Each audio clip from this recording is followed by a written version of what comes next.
Alphabet announced that they're doing a capital raise. The last time they did a capital raise like this was in I think 2004, 2006 timeframe. They're raising $80 billion, 10 billion coming from Berkshire. And Rohan Paul kind of breaks it down, where he's very bullish on the news. It shows again the limiting factor is no longer demand, models, or products, but compute supply. And this is where they're raising and where those funds are going to go into compute, into building out those kind of data centers, AI centers, and getting them ready for the future, hardening for battle in the future. Yeah, I read something about how this is like a reaction to the upcoming IPOs for SpaceX, Anthropic, OpenAI, and others. Basically, there's just like a flood of cash right now that wants to find tech.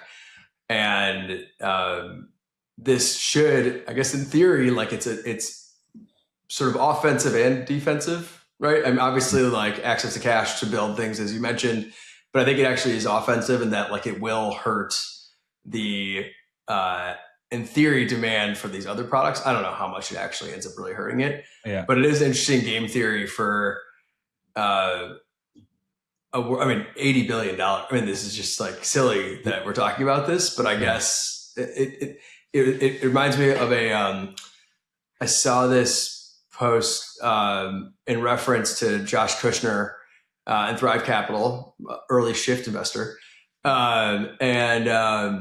Basically, there used to be a thesis that like if you wanted to grow fast, you would actually invest early. But in reality, what happens is that you're more likely to 10x at scale than you are prior to being at scale.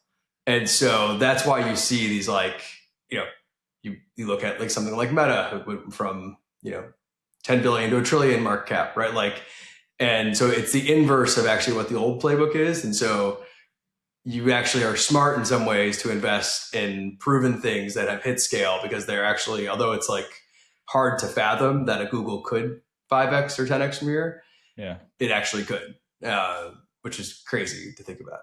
Yeah. I didn't think about the defensive, or I guess the offensive angle of sucking capital out of the system, especially in now there are interest rates, right? This isn't a ZERP environment. And if you suck $80 billion out of a capital market and Meta sucks another 50 billion out, and you have, 4 or 5 of these, you're right. I mean, that's $500 billion that can't get allocated to SpaceX or Anthropic's, trillion companies that are going to hurt you. Yeah. So it is really, I hadn't thought about that, but the game theory of it is pretty interesting.